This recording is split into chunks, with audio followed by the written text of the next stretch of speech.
you for coming. Unfortunate circumstances, of course, but it is what it is. So, I'll start with a joke, because that's what my dad would have done. I'm sure you've all heard it before, but why did the goat go to the store? To get bread. I knew someone would yell it. Oh, it's surreal to be here. Appreciate that you're all here very much. Supporting my mom. And I'm going to do my best to get through this without crying too much, because I've just accepted that's going to happen. So we got a lot of people speaking today. So I'm going to just start out with an introduction to Miss Arlene Bennick from Ancaster CRC.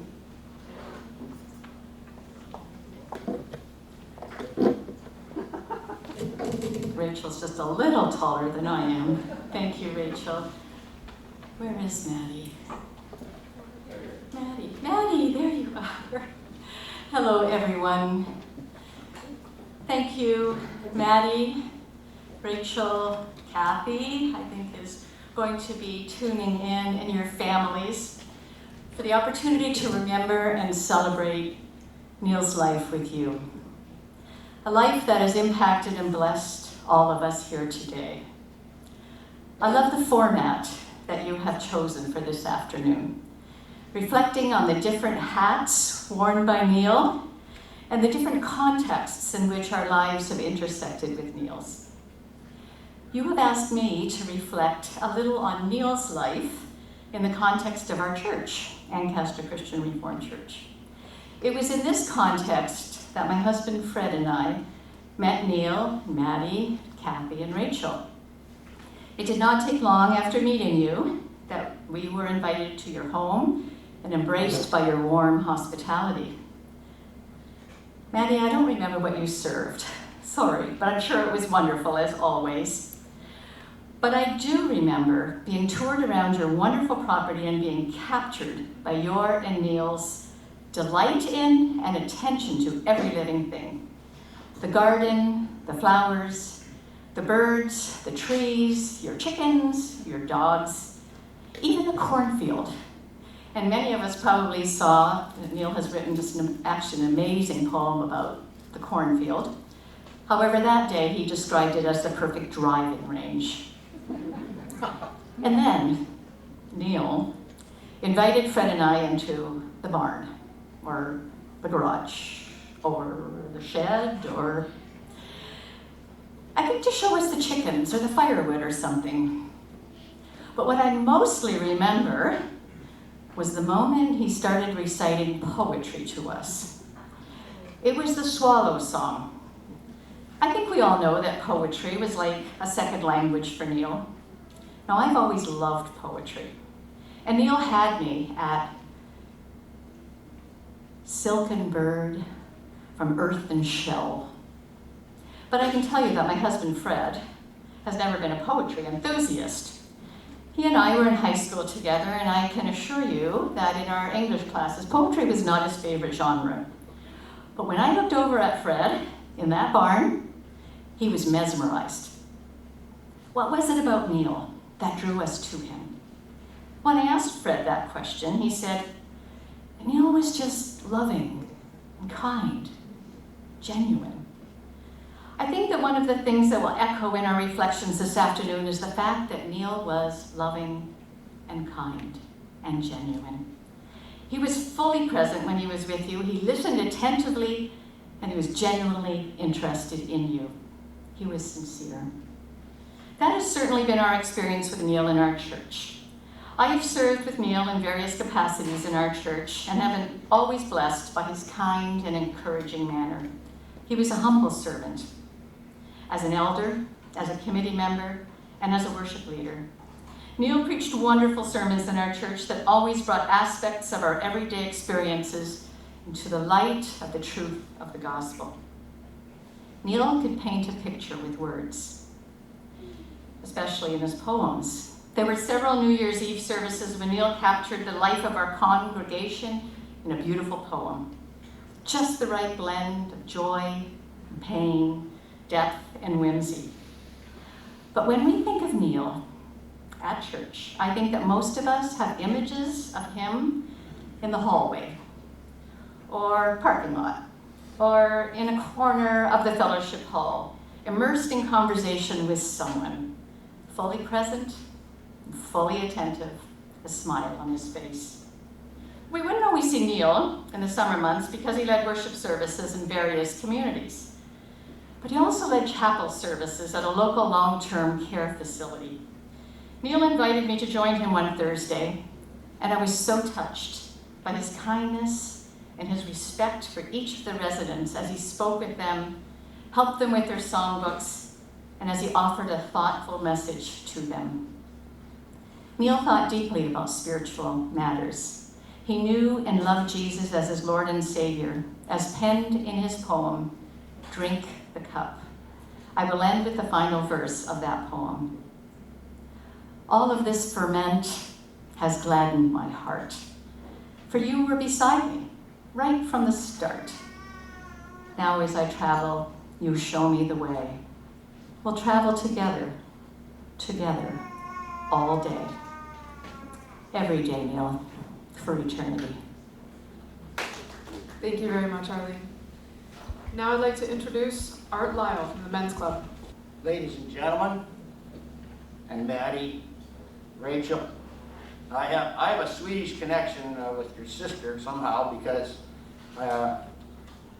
my daughter's named after an old Swedish girlfriend from 1968.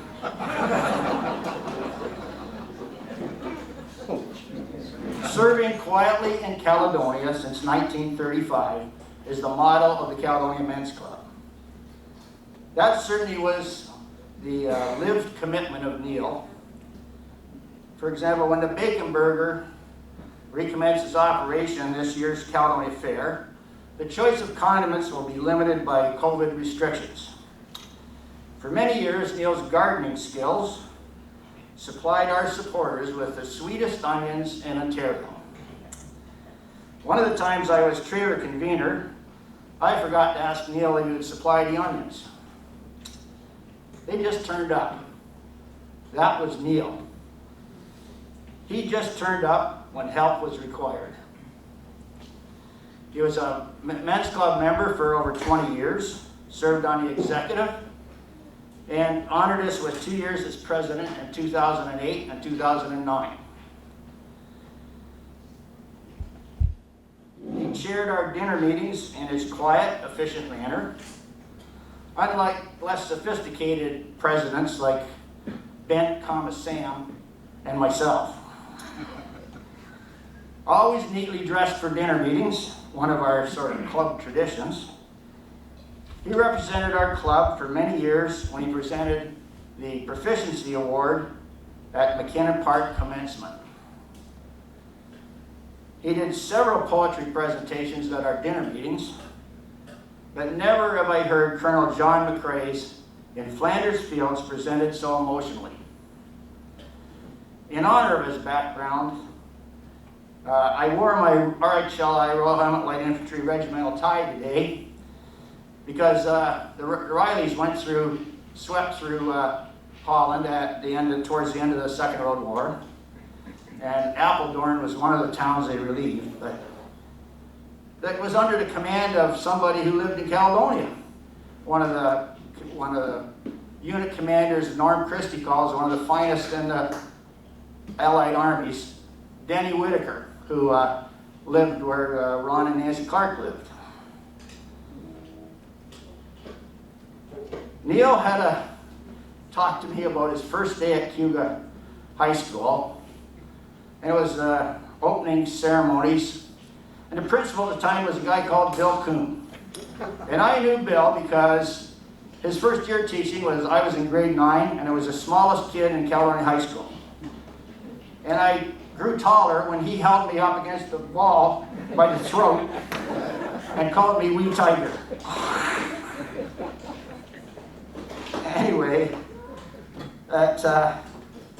Neil had never experienced the non-woke methods. Anyway, apparently Bill was starting his lecture, and a kid down in the front, a grade 9er, was talking. Neil was sitting there in the front. He said, "I couldn't believe it. He said, Mr. Kuhn jumped right off the stage, grabbed this kid by the throat, and dragged him out the back. And he said the vice principal stepped in and took over. Well, what he didn't realize was Bill would approach all the grade 8 principals and find out the troublemakers and identify them, so he knew exactly who was going to cause trouble. Anyway, Neil was quite impressed with this. I'll let others remember him for his deep religious faith and his intellectual curiosity. He was a particular admirer of Dylan Thomas. So for Maddie, I close with an excerpt.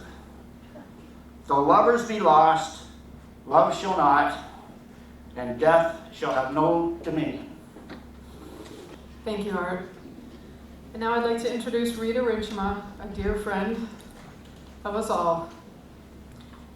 It is an honor and a privilege to be asked to say a few words about our dear friend Neil. But it is also such a daunting task, for how can a few minutes capture the impact with which Neil has blessed so many, or fully describe his easy smile that presented with such a sparkle in his eyes, his calm, comfortable presence, his quick wit, or his appreciation for how a carefully selected word can paint a vivid picture or awake a fresh thought. My name is Rita Richmond, and we have been neighbors of Maddie and Neil since moving to the neighborhood in 1975. And at that time, Maddie and Neil were already part of the neighborhood fabric, having arrived in 1969. However, it wasn't until about 6 years after we arrived and our children started school together that our friendship with Maddie and Neil also took root. It was only a short time later that we realized that Neil seemed to know everyone in the neighborhood and that he was always available to help anyone in need. Reflecting on Neil, I recall his love for his mischievous goats, his 10 laying hens, and his trusted canine companion. I also recall his garden and grapevines and their end of summer bounty that he freely shared with open hands and a generous smile. And then, when the days started to shorten and the weather cool, how he occupied his time with cutting firewood. I think Neil appreciated the honesty and authenticity of these activities, and he loved and respected how those simple hobbies yielded life sustenance. And while it was abundantly clear how much Neil loved these simple pleasures, it was even more so evident how much even more he loved Maddie and his girls. Jake and I had the opportunity to share many coffees over the years with Maddie and Neil. These were always casual, comfortable times, filled with easy exchange and an unassuming reflection and contemplation, even when life got so busy that time stretched far too long between such occasions. A conversation with Neil was always enhanced with a quick pun, a Shakespearean quote, or several lines of poetry. Often we were treated to a verse or so of his own poetry. He was a master of language and loved both the fun of playing with words, but also the fluidity of image that could be drawn and shaped with several carefully selected and combined words. Neil was a kind man, and he had a heart of gold. He was humble, honest, and genuine. He conducted himself with resolute integrity and extended loving respect.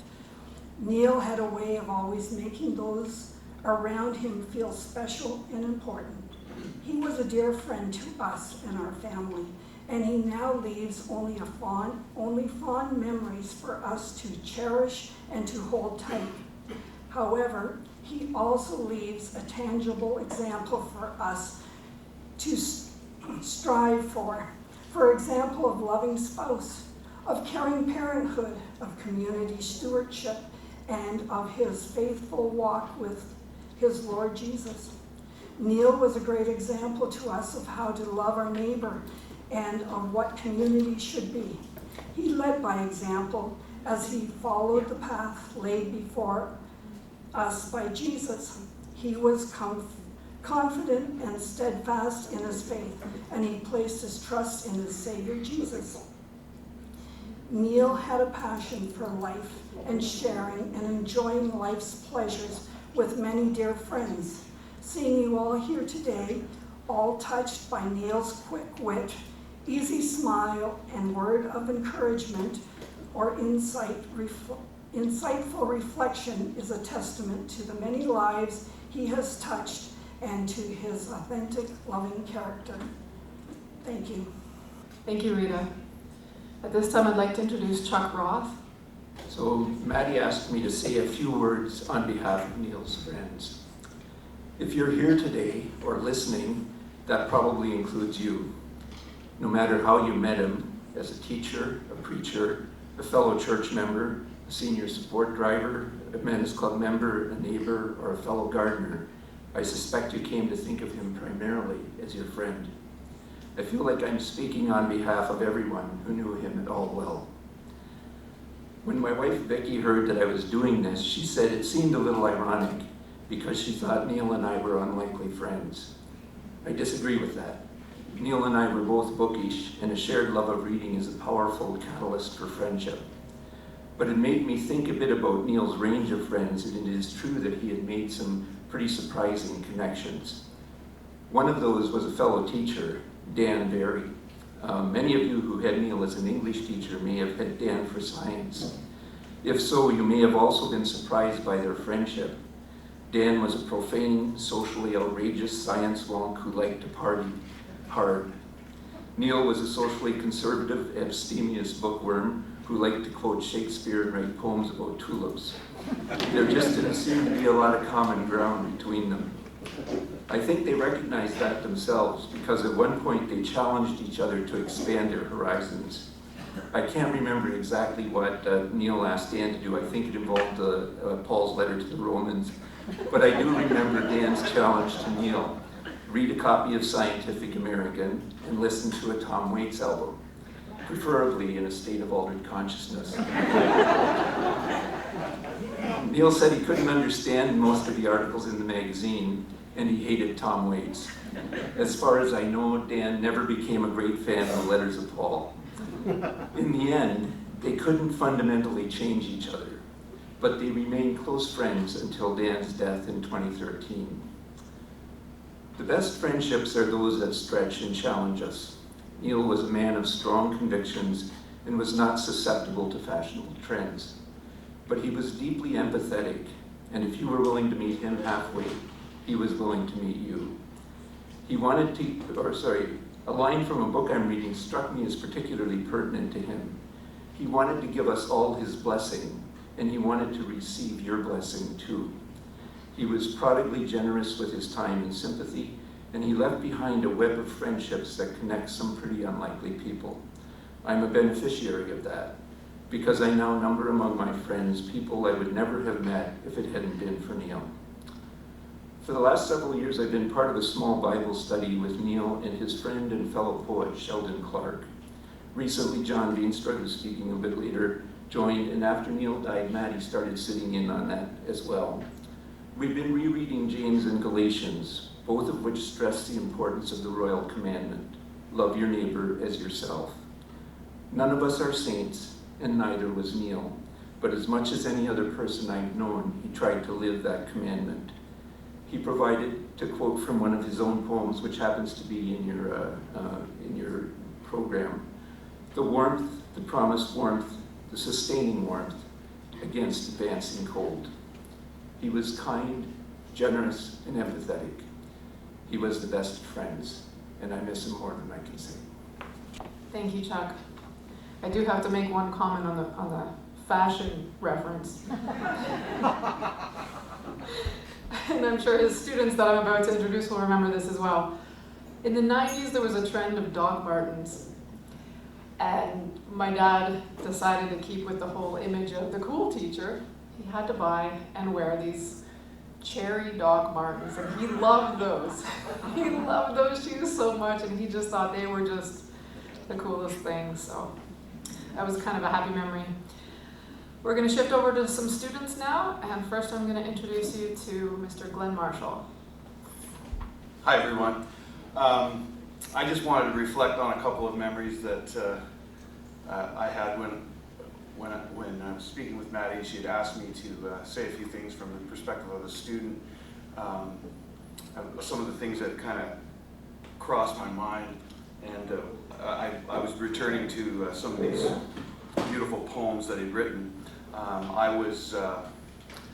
It's kind of funny that I would be asked to be representing the students, because I'm going to say that I was definitely not a model student, and I was anything but conventional, although that seemed to be a little bit of a theme that Neil was able to connect through lines of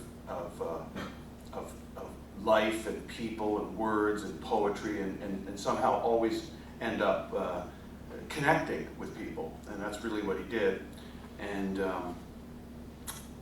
myself, being a dyslexic, funny little punk rock kid with probably the same Doc Martens as he had on, I just found that connection. And Neil ended up inspiring me, and my friend Paul Edwards and Christopher Booth. Two of us ended up in show business.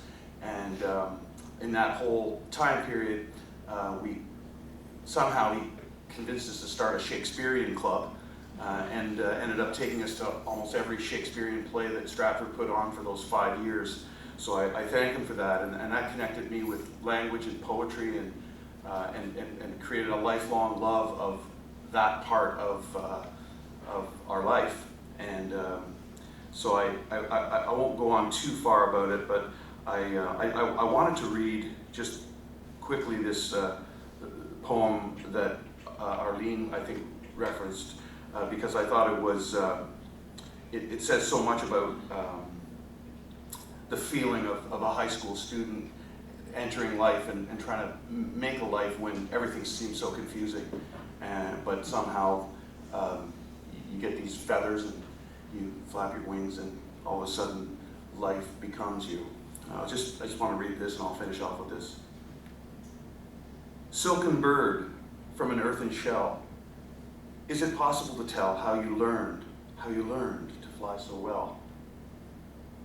As you snuggled in the nest, squirming, groping for the best, did you know you had to fly?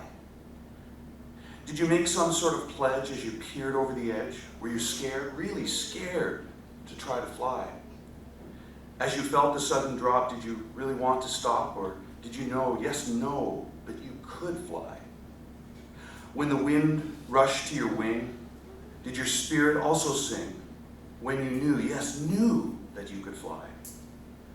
Silken bird from an earthen shell, it's the wonder that you tell of the glory, yes, glory of your flight. Thank you, Neil, for inspiring a lifetime in me of poetry, of wonder, of connection, and for being a great friend. I wish I'd been able to spend a little more time with you, but I guess we can always say that. Thank you. Thank you, Glenn. And now I'd like to introduce another student, Sam Gowling. I get a little emotional, folks. It's not me, it's the dementia, and I'm not kidding. Thank you, Maddie, for this opportunity. Good afternoon, everyone. We're here to, oh Jesus, this could be hard. We are here to bid.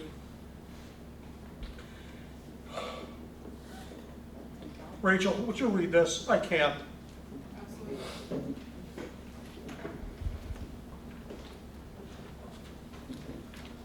I'm sorry.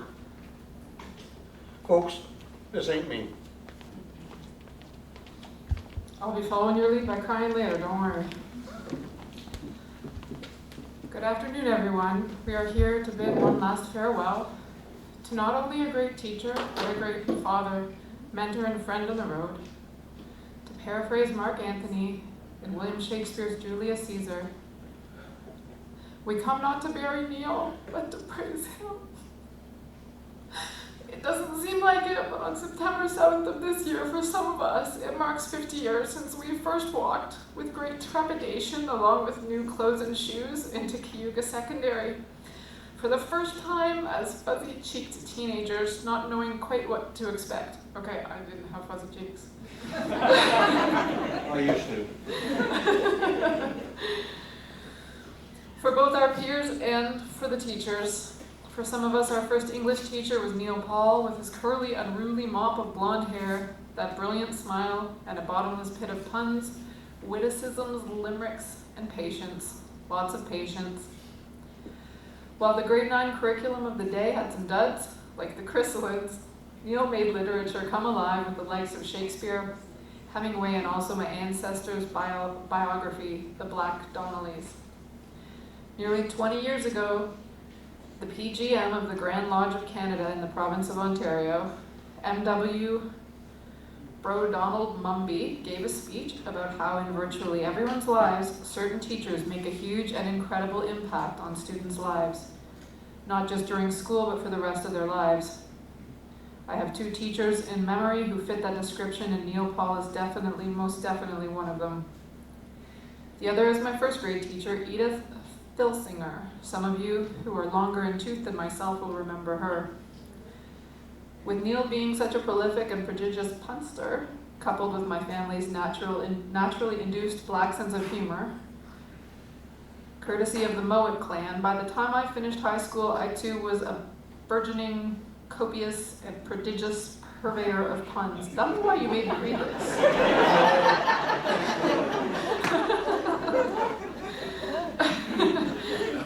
This was much to the consternation of my mother, my family, and my extended family, along with my wife, who, for the past 40 years, has asked the Crown Attorney's Office several times if the defense of justifiable homicide exists. I can tell you that by having an expansive vocabulary and being an exceptional punster, that getting off a one-liner in a crowded room and everyone groans in unison is so satisfying, it's beautiful. Left out a word. Yeah, I know. There were many times over the past 46 years since high school has ended that my wife and I were pleased to socialize with Neil and Maddie. They even came to our wedding. I also visited the Bard of the Baptist Church Road many times at their estate. Neil and I would always have an enjoyable conversation, which was always rapid fire and heavily laced with a plethora of puns, a wicket of witticisms, and an overabundance of oxymorons, sometimes to the point where Maddie would have to flee the room in terror. Eventually, Maddie would make Neil and I sit outside, once she even did it in a blizzard. Only once did I ever get the drop on Neil. We were sitting outside, where else? Neil and Maddie had this beautiful dog, and I asked Neil why he didn't name him Spot. Neil looked at me quizzically and said, well, the dog didn't have any spots. Well, if you named him Spot, you could hold the door open and say, out, damn Spot. That was good. However, what I'm internally grateful for is Neil was not only extremely kind enough, but also incredibly eager to proofread and edit both of the books I've written. While I did not win a Pulitzer Prize or other awards for my books, both were very well received. I was given many compliments as to how well written my books were, how interesting, no negative comments, and that is Neil's influence and helped shine through. For that, I give Neil not only my sincere thanks, but my eternal gratitude. I will miss Neil and those visits and chats, even if we had to sit outside in the blizzard. Again, to paraphrase Shakespeare's Richard III, one could truly say this is now the summer of our discontent. To Neil and Maddie's children and grandchildren, yes, you miss Neil. You will miss him the rest of your lives. However, take solace in the fact that your father and grandfather was a great teacher, mentor, and a friend to hundreds, if not thousands of students, like me and many here today. Neil has, like many teachers, positively affected the lives of several generations. Be damn proud of that legacy. In closing, I would like to recite some work by Alfred Lord Tennyson. Crossing the Bar. Sunset and evening star, and one clear call for me. And may there be no moaning of the bar when I put out to sea. But such a tide as moving seems asleep, too full for sound and foam, when that which drew from out the boundless deep turns again home. Twilight and evening bell, and after that the dark. And may there be no sadness of farewell when I embark. For thou from out are born of time and place, the flood may bear me far. I hope to see my pilot face to face when I have crossed the bar. And he references Matthew 25, verse 23, which is definitely one that's well fitting of my father. Well done, good and faithful soldier. Well done. Thank you.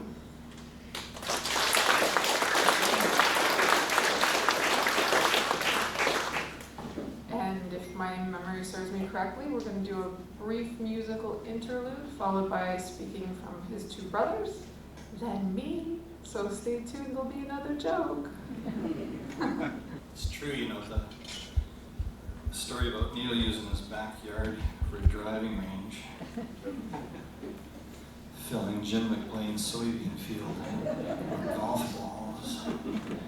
Back in the day, I was in the equipment business. We always knew when Jim grew a crop of soybeans. About this time of year, he'd call the shop. Damn little Gleaner combine's got some kind of rattle in it. It's rattling.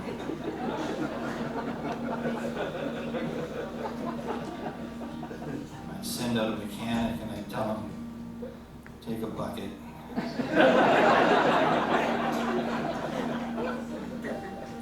We'd charge Jim a couple $100 for the service call. Fish all the golf balls out of the straw walkers. And then on the way home, drop the bucket off at Neil's finished.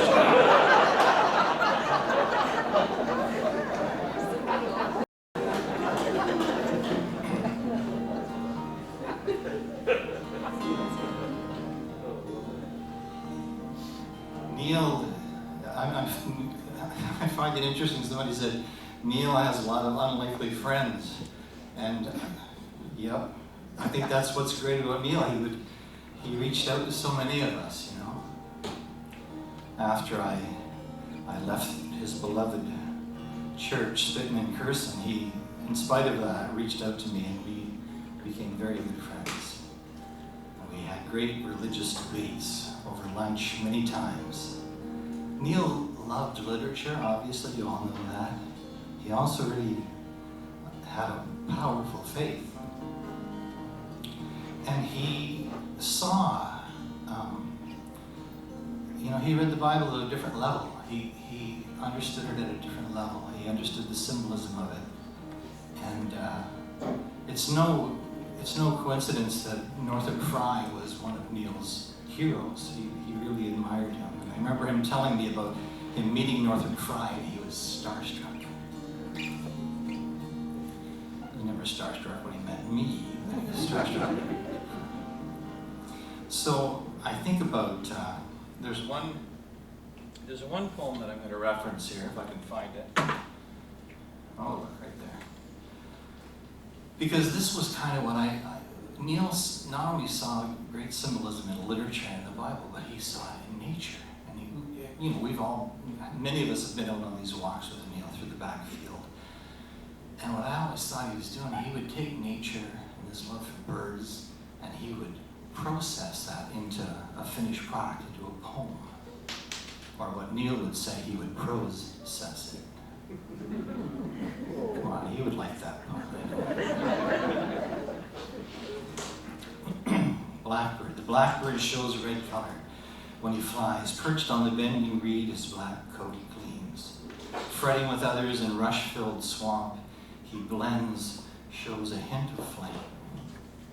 Again I whisper, fly again. So that put me in mind of this song. This is a Peter Meyer song that reminds me of Neil.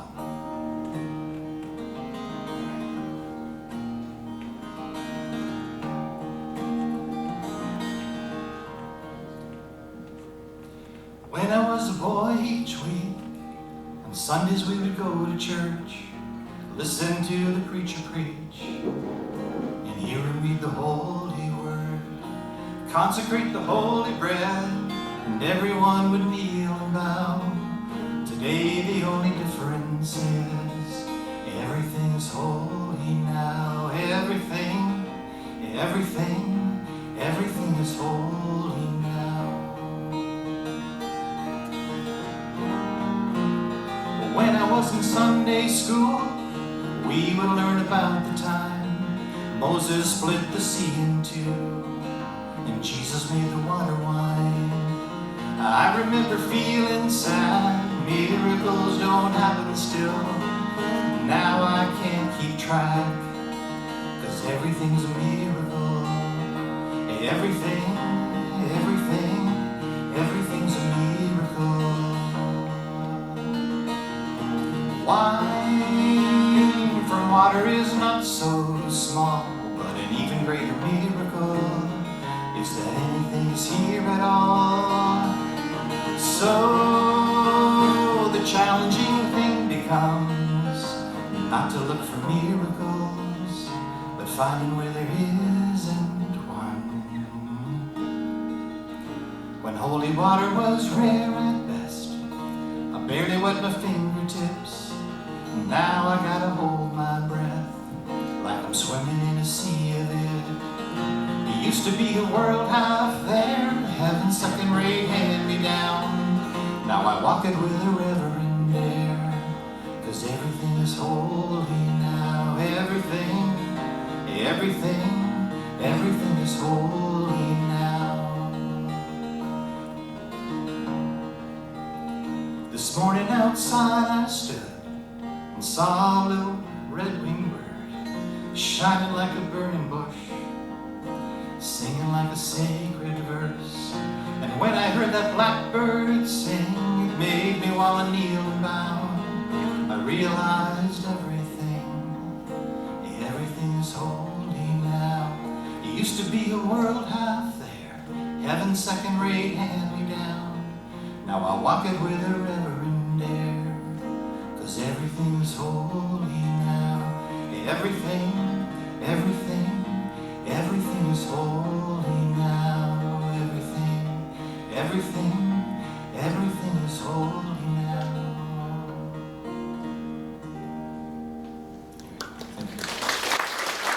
Thank you. That was beautiful.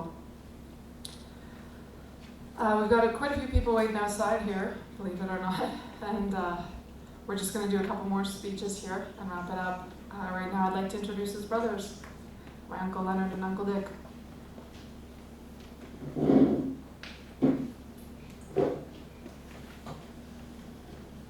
First one's Uncle Leonard.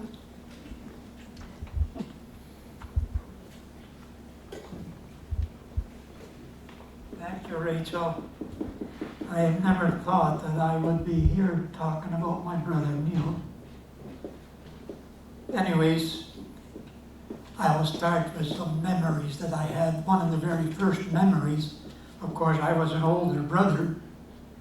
There's almost 8 years difference between Neil and me. So I really remember the day he was born. It was in November, and one evening my dad told me, "You and your sister Hilda go to Grandma overnight." So we trotted off to Grandma, who were just down the road, just a little ways. Well, we went to bed, and next morning we got up. "You've got a little brother." Just like that, and that's what the way it was done. I mean, how would I know? Anyways, that was in November 1940, and as many of you will remember, if not from memory, then from your history classes, that was the year that the war broke out and the Germans overrun Holland. Now, there was all kinds of German soldiers in our village, and I learned this afterwards. These German soldiers were all boarded out in the neighborhood, but we didn't because my mother was pregnant. That's why we didn't get any German soldiers. Now, I gotta put my glasses on for a minute because with this mask I can't see because they steam up. So some more of the memories. While we grew up, I had a younger sister, just a little bit younger than me. And then came my other brother. He was about 6 years younger than me, and then my brother Neil. So my sister and I sort of grew up, and my two brothers grew up, sort of two different families. So anyways, in 1946, we moved from the little village near Rotterdam to the new northeast Poland. And of course, we all had to leave our friends behind and make new friends when we came there, which wasn't hard because, as you can see here, at least Neil made friends easily, and he made many of them. I made friends easy too. One of the things that I vividly remember while we were there, it was custom, I guess, at a certain age, your tonsils had to go. Yeah, tonsils have to go. So one day my mother says to me, Leonard, will you take Neil to the next town and get his tonsils out? I guess they had made an arrangement. So Neil and I got on the bus and went to the hospital.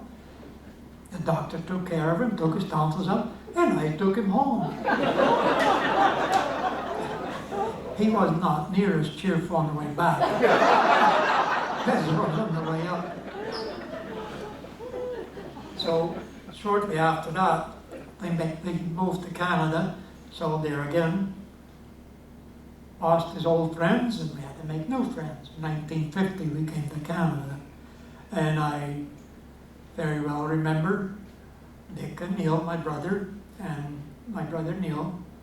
My dad took them by the hand and took them to this one-room school just down the road. And there they got their education. I guess they got quite an education that first couple of weeks. Anyways, they went to school, my sister and I went to work. So there again, we sort of not lost track of each other, but it was just like two little families. So I have to look at my next page here. Next in this little history came my sister's wedding, and there was another incident that I really remember. We had the reception out at our home, and maybe Dick will remember, as was the custom back then, the cigarettes and the smokes and the cigars were supplied, as part of the celebration. So here was my brother, Neil, my little brother Neil. He must have been about 13 or 14 at the time. He had this great big cigar. He was smoking a big cigar. And my mom came along and she said, Neil, what are you doing with that big cigar? Oh, he said, I'm just holding it through my case. So he was quick with his wit and with his answer. So anyways, that was Hilda's wedding, and then about that same year I met my beautiful wife, who is here now as well. At one time there was a birthday for Neil was coming up. I don't know whether it was his 21st or his 22nd, but apparently my mom and dad had gone to a trip to Holland. So Neil was all by himself in this big old cold farmhouse. So Janet and I decided we'd give him a party for his birthday. Well, Neil had a lot of friends back then too, let me tell you. We had a house full, and they played games and they danced and they sang and they just had a lot of fun. So, next thing that I have here on my little list is when we went to Dick and Margie's wedding. And their wedding was in Kingston, so it was a long ways from home. So Friday night when I finished work, and I worked, till 5 o'clock or whatever, we got ready and we went on our trip to Kingston. So it was too far. I mean, we had to stay overnight somewhere, so there's a little debate going on in the car. Should we take a motel or should we go to a hotel? Well, I suggested a motel, but I lost out because Janet and Neil, they wanted to go to a hotel. And I don't know if anybody remembers these old-fashioned hotels out there by the station, a great big old building with a beer parlor in the bottom. And, you know, great big rooms upstairs. So, well, we checked in the hotel and we didn't bother to go check our rooms because there was a street dance going on. Street dance in Napanee, I'll never forget that. And what fun Neil had. First thing you know, he was dancing and having a good time. So, time to go to bed. Well, I don't know if anybody has ever been in one of these big old hotels, but it was a huge, huge room. It was about a 10-foot ceiling and a little wash basin in the corner, and the bathroom down the hall.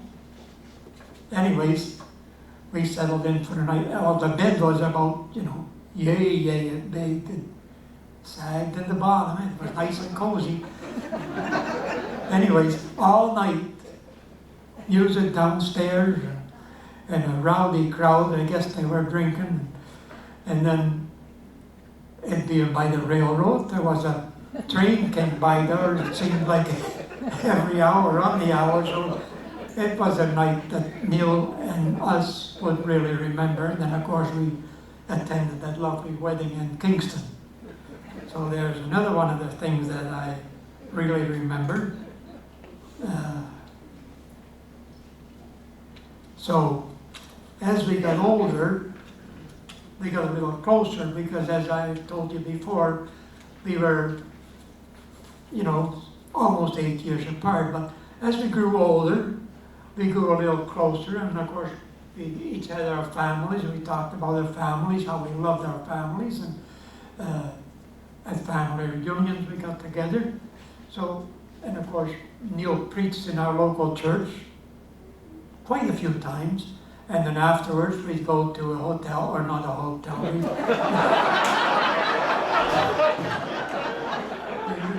I've got the hotel on my mind.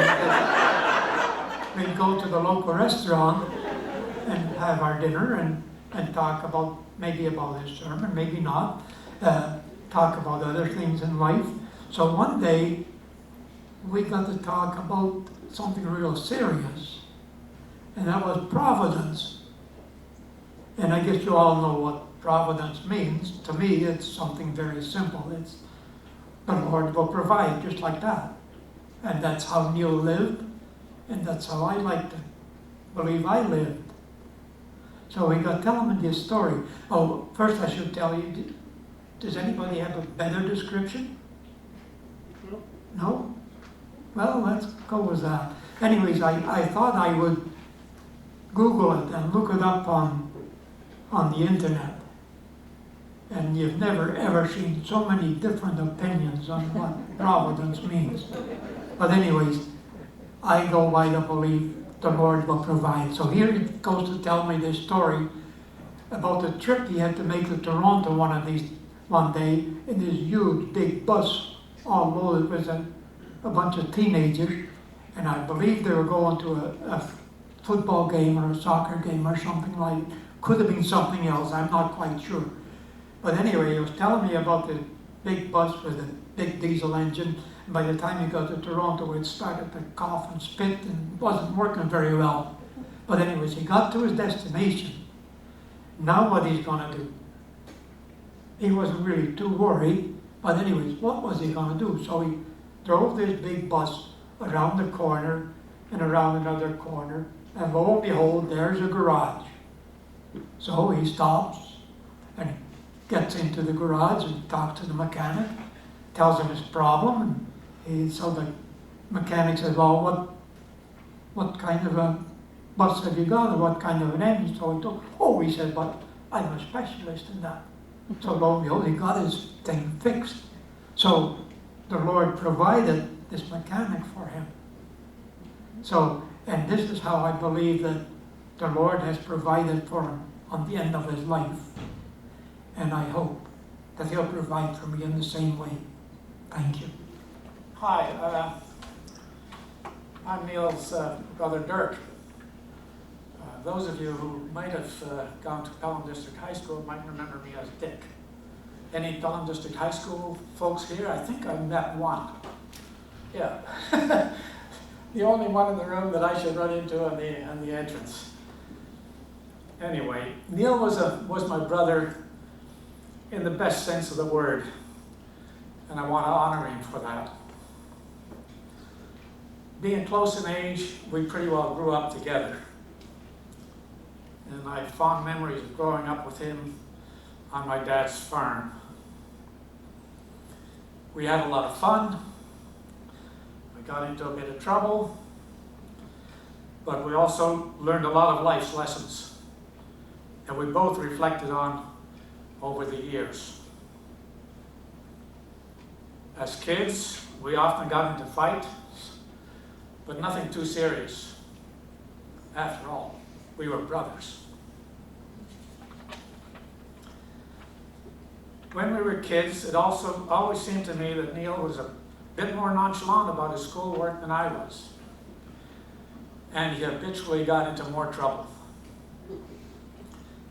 He was far from being a model student in his younger days. Perhaps this is precisely why he became such a great teacher. He understood and cared for his students. Excuse me.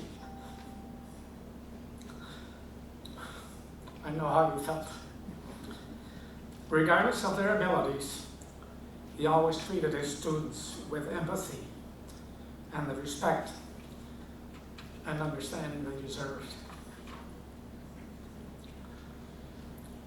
Neil was not only a respected teacher, he also remained a serious student throughout his life.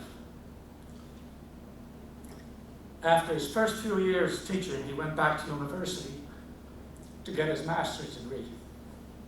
And then eventually he became head of the English department at his high school. Even after he retired, Neil remained a student. He studied theology, and he became an itinerant preacher in many of the local churches in the area. He was not just an academic, he had a practical side as well, and others have referred to that. And his farm background stood him in good stead.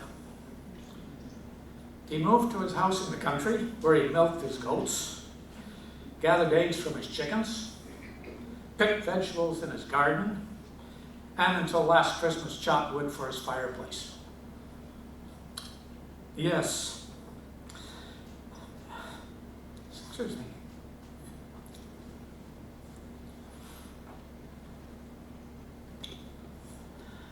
Neil took the road less traveled by. The difference didn't matter. We were brothers.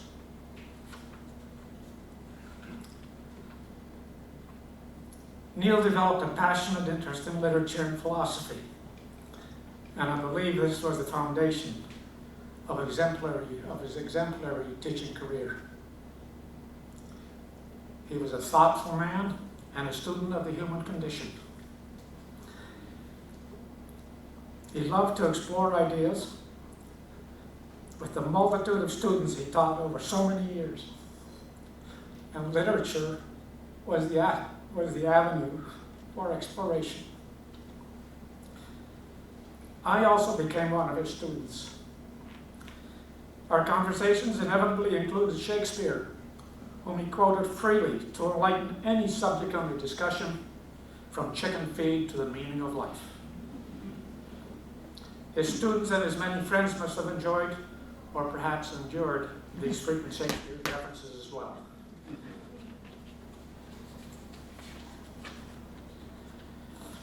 As we celebrate Neil's well-lived life, I ask you, particularly those of you who were his students, and there are many of you in this room, what might Mr. Paul quote from Shakespeare to suit the occasion today? From Hamlet, he might ask, what a piece of work is a man? Or perhaps, what is this quintessence of dust? Neil might then give you Prospero's answer.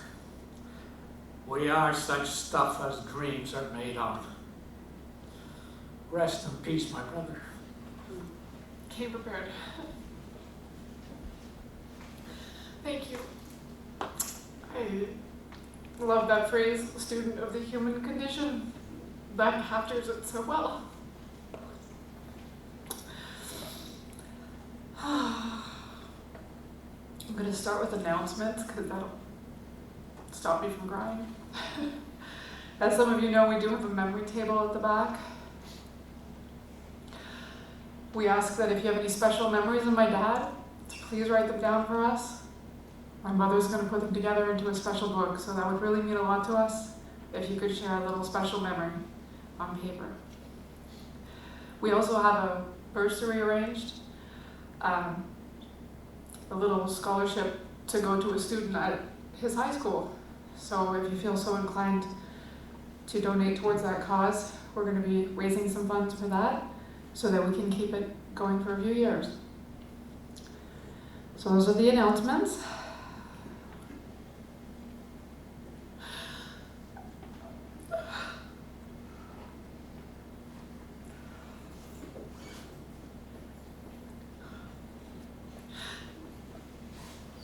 Oh, dude, like that's gonna help.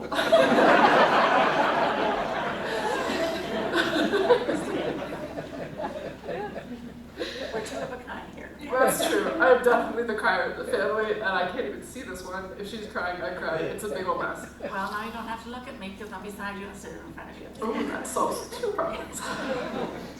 All right, my dad. A father, a husband, a teacher, a friend, a preacher, and local consultant on tree chopping, goat raising, vegetable gardening, chicken slaughtering, and sometimes golf. He was quite an interesting man. I'm honestly not sure how to honor him best, but I will try, through my own sincerity and my inevitable tears, to share about what a special soul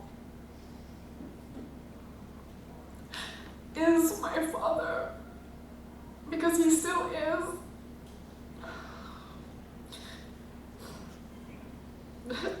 Don't touch that, Mom.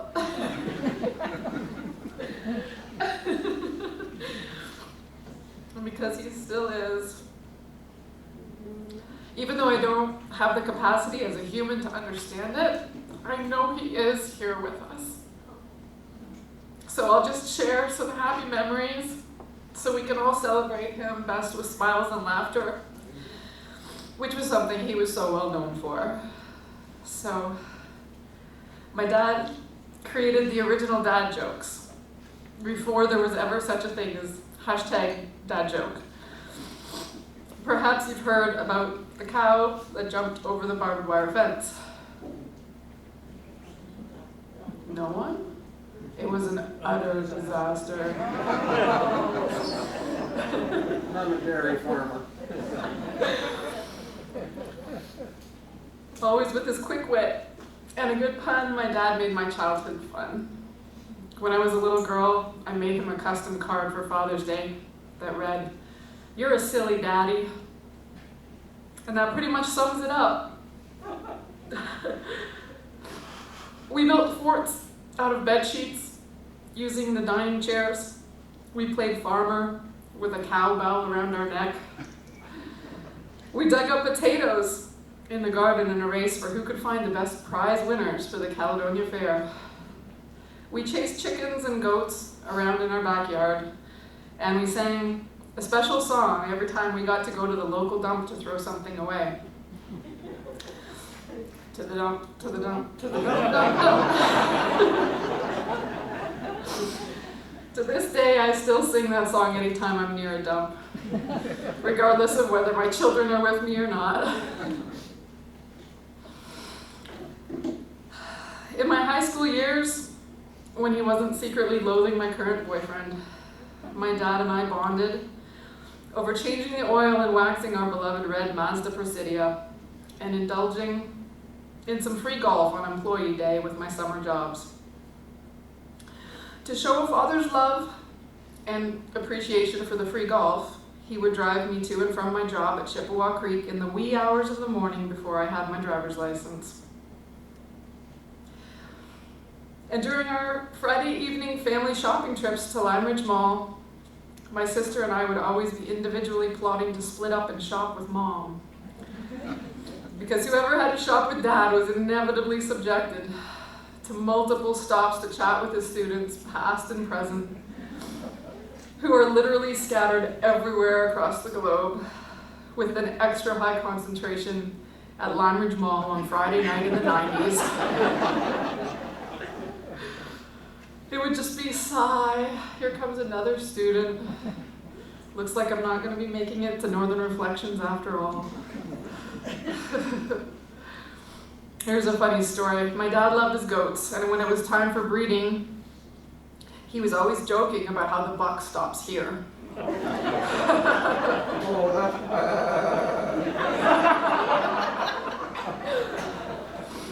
One year we had a particularly wild buck that was on his annual sleepover at Rosebud Acre. I wanted to show a friend how crazy this goat was. So we went into its pen, and all of a sudden the goat charged me.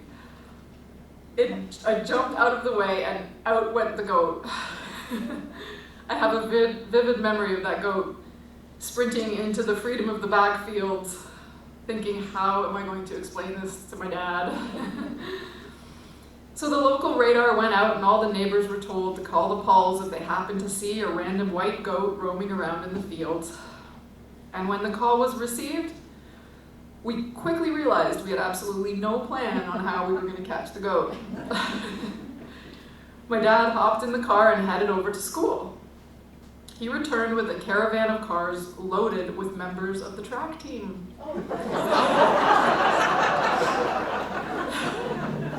It was genius.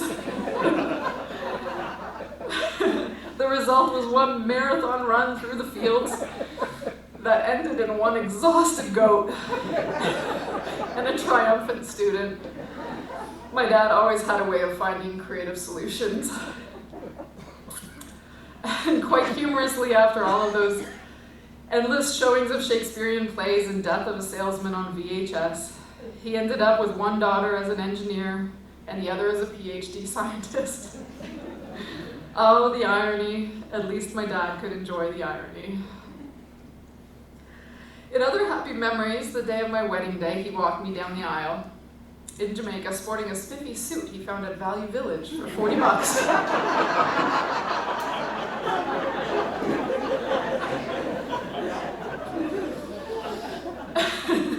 And he was not shy to share his score with any listening ear. It was the thrill of the chase for him. Nothing was more exciting than a bargain found. The Dutch blood ran deep. And I still find myself from time to time saying, if it's free, it's for me. When golfing with a good friend at a high-class private golf course, he would proudly wear his golf shirt embossed with this St. Andrews Lynx logo. When asked when he played on the links, he would smile and say, never. Can you believe I got this shirt for $5?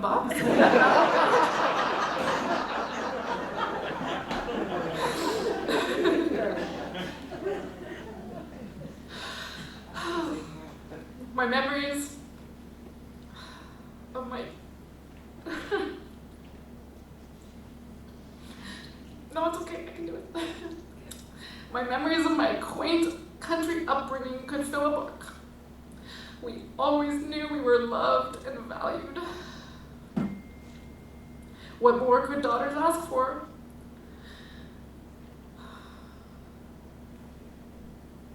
And while it's never easy to grieve, we hold gratitude in our hearts that he spent his last year here connecting with his family and friends, reading and gardening, and playing a ridiculous number of Scrabble games with our mom. Of course, we wish we could have had more years together with his grandchildren, but as my son Riker said, when he heard that his Opa's spirit had left his body, well, now Opa can visit me whenever he wants. So I'll treasure my time with my mom my sister Kathy, her family, my kids and my husband Troy.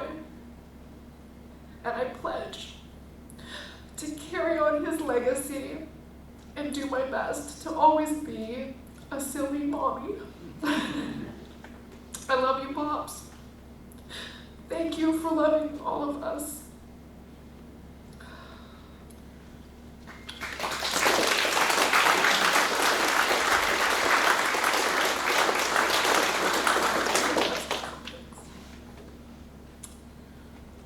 Well, how do you follow that? I really want to thank everyone for coming and sharing this day with us. I read somewhere in my journal last night that Ed had once said something about memories. Lots of memories can bring you roses in December. And as I was reading my devotions last night, that's exactly the line that was there. So enjoy the memories. And then I'm going to call forward a very dear friend of Neil's, a friend of mine, someone who has preached at our church but has become a very personal friend. And now that I'm part of this Bible study group with 3 guys, we've got a Quaker, we've got a Mennonite, we've got a Christian Reformed minister, and then there's me, a woman. Makes it very interesting. Pastor Beanstra. I'm shocked that nobody has asked yet, why do they serve mayo on hubcaps? Uh-oh. Come on, somebody knows. There's the holiday. There you go. Say it again. There's no place like crumbs for the holidays. I'm not that To add to utter disaster, the buck stops here and bread at the store. Okay, here you go. In 2012, I had the blessing of being able to serve as interim pastor at the Ancaster Christian Reformed Church, where my younger brother had been. He left town and they hired me on, and I was there for 18 months. It ended, sadly, with the murder of Tim Bosma, but just before Tim. Never mind, I won't make any puns on that. I got invited to go to Rosebud Acre. We only connected in the latter part of that time. Because Neil, who I learned was helping out local congregations with pulpit supply, asked how I did my PowerPoint stuff. And so I said, well, I'll come over to your house and turn on your computer and I'll show you how. I did just that. Went to his house, turned on his computer, and then found out that there were certain items of software that were not in the system. But not to cry over that. We sat in the corner of his living room where you look out on the bird feeder, and Maddie came up with a board of good stuff, and Neil dug out a bottle of wine that he was making, and we sat and visited and had a wonderful time. And I can't remember how many times we did that after that over the decade. I only knew Neil in the last decade of his life. And it's tough being the last speaker. I mean, how can you top Langridge Mall? But the next time we got together, we went to the Caledonia Dominion Day Parade. And here's Neil and my wife and I were sitting in front of the bakery. And Maddie was on a float. And I'm shocked. I mean, I was not used to it. I mean, I was a rolling stone all my life. My father was a cop, got posted all over the place. We went to Canada, went here, went there, went everywhere. But all the kids and all the folks, the kids, I was in your class. And all the parents, you had my kid in school. And another kid, we were on the bus to Toronto or the bus to Stratford. It was nonstop. I couldn't get over it. But I realized that that was the blessing of Neil. A blessing in two ways. When you're blessed with the kind of personality that connects so readily and so easily with people, this happens but also when you've had the good fortune of living in the same town, in the same house with the same wife for 50 years, and then people are drawn to you and they know you. And so, since Neil was such a gentle and kind soul, the church was kind of happy to have him do nursing home services. And if you haven't read his poem, The Ladies in Their 80s, by all means do. It's probably one of the funniest ones that he has written. But he had a great rapport with people, and he was open about his own faith. He related to all the struggles and the issues that confronted and consumed the folks that God used to write the Holy Book. He lived in literature and art, and as both an English teacher and a poet, he had a deep appreciation for other poets like Milton and Gerald Manley Hopkins. And that same depth of spiritual and intellectual inquiry had drawn him into the world of Shakespeare, and oddly enough also, not oddly, because pictures are as good as words, he was really into Rembrandt. I discovered that, I said to him one day, you know, why are you surprised that people like to have you come and do a service? You've been on your feet in front of a class for years, and you relate easily and you relate well. And he did. One of my most memorable memories is on the other side of the wall on the main floor of this building, where Neil, when you dared go to the fair with him, you got to see the stuff that grew at Rosebud Acre, and you got to see the poems that he and Sheldon would put into the contest, and he would have this wonderful discussion right in the aisle, you know, with all the other displays about this poem versus that poem, and I had the pictures to prove it. He took his preaching seriously. You may not know that when they grew up on the farm in Waynflete, that Neil ended up starting his studies at Princeton Seminary, the seminary of the Reformed Church of America. That didn't quite work out. He had hoped to be a farmer. That didn't work out either. And so he ended up as a teacher. But when he retired, he went to be an auditor at the Mac Divinity School, something I never shared with him because I just can't stay awake in an afternoon class. We were odd in that way. He loved to golf. First thing I'd ever ask him when on the phone, did you get your hole-in-one yet? And no, that eluded him. I love to fish, but I don't golf. He didn't fish. And so we didn't go to seminary together either, but we did make a career, well, I say that jokingly, of attending each other's gigs. Honestly, I would, before I took bookings for supply preaching myself in my retirement, I would check with him and say, where are you this month? Because we made a habit of going together. He introduced me to at least a dozen churches in this area where otherwise I would have never set a foot. We enjoyed the driving. I always asked about the hole-in-one, the elusive hole-in-one. We enjoyed the conversations, the reflections before and after the service, the coffee hours, again, where people would say, Mr. Paul, do you remember me? And it was over and over. Many of the congregations, older congregations, seniors, but if a kid got hauled to church by a grandma and Neil was leading service, the kid was lucky. Because the kid would get pulled out and we would get sent out into the yard if it was spring and to pick a flower and then come back and bring it to the congregation, and Neil and the kid would just go over the flower and pick it apart and comment on how beautiful God's creation was. And I remember one church in Selkirk where he did a whole series of services, and I attended 2 of them, and he got the kids to put beans in a jar and watch them sprout and show them off and marvel. I took pictures of him doing this. I regret that I never got him to use a tape recorder.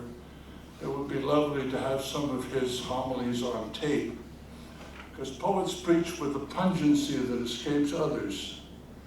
Neil was not just gifted as a poet. Neil also had this wonderful determination that he would present himself in what he was saying.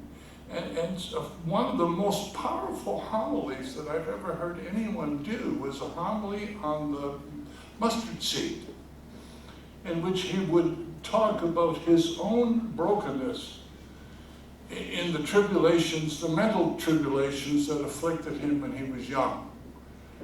And what had happened and how the Lord had helped him to overcome it through the help of other pastors and other people in his own church and in his environment. And he would just share that in a very quiet and honest way, and it encouraged people to reach out to others. He also had a lighter side. I remember fondly, I was delighted when the brother from the club, and I see other people from the men's club here, the lighter side came out when he and I together at the men's club did a shared presentation on the cremation of Sam McGee and the shooting of Dan McGrew, because if you're going to have one good poem by Robert Severs, you might as well do two. If you want, you can still visit Neil online, because last October, before the illness really kind of afflicted him, he preached in Ancaster, and the service was live streamed due to the pandemic. It's in their archive, and you can still see it and hear it. It's a touching experience. It made me cry. It'll make others cry, but it's worth listening again and watching and listening to him do the thing that God gifted him. So I'm delighted to share these reflections on his life with you. There will be many folks here who attended the services I spoke about. And Len, where are you? Brother Len? Oh yeah, back here. Thank you. I really appreciated your comments. Confession is good for the soul. Okay? Our gigs together on a Sunday morning would start by me saying, "Hole in one yet?" No. And when it was over, we would go to the Cornerstone, or we would go to the Argyle, or we would go to whatever. We went to Wainfleet once. And we did exactly what Len talked about. We would sit and have lunch. And I hate to do this because I don't want to lose whatever little halo I have left. But instead of the second cup coffee after the morning service that in my tradition we grew up with, we'd have a cold beer. And we would talk about the service. And it's something that as long as I live and am able to continue leading in worship, I will probably sit down afterwards, and whether it's coffee or cold, I will say, "Thank you, Lord. Thank you for the memories that I could share with him in this kind of thing." It was a gift.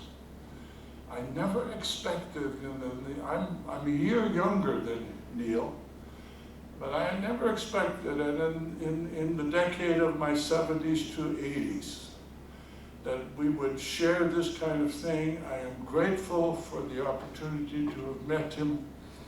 And I think Maddie, with malice aforethought, and I say this jokingly, Maddie, forgive me, I put it in quotation marks, slotted me at the end so I could also say, let's say thank you, God, for the joy of having known Neil Paul. Let's pray. It's easy for us to cry, Lord, because Neil was a jewel, and we miss him. He was a friend of great, great caliber, a diamond. And it is churlish of us not to admit that his loss pained us. We were devastated. We struggled with him. We prayed for him. We supported him. Food was brought, and the freezer still probably has some of it somewhere. And so many people tried to carry him and bless him and support him, and yet you determined that you would call after 80 years of life that you would take his spirit back to yourself. You gave, you take away. And in the process you blessed our socks off. We thank you for the memory of Neil Paul. We thank you for the life of Neil Paul. We thank you for the witness of Neil Paul, for the love of Neil Paul, for his marriage, for his fatherhood, for his grandfatherhood, for his teaching, for him being a neighbor, for the wood he split, and for the produce from his garden that he shared. Only the raccoons on Baptist Road will miss Neil, or will be happy that he's gone. Everyone else will miss him painfully. But through our tears, accept our joy and accept our gratitude. We thank you and we bless you. You were absolutely wonderful to us, and we worship you for it. Amen. And I get the last word, which didn't happen often. I always knew you'd have the last word. As you can see, this is his jacket for the soccer team. He didn't know the first thing about soccer, but his boys won the salsa championship twice. I think, Chad, wherever you are, twice. He enjoyed it thoroughly, and I want to thank all of you, my church family, my neighborhood family, my fair family, for turning out in such great numbers. And now we can reward you by opening the boardroom and enjoying some food that the ladies from the fair have made for us. So thank you for coming.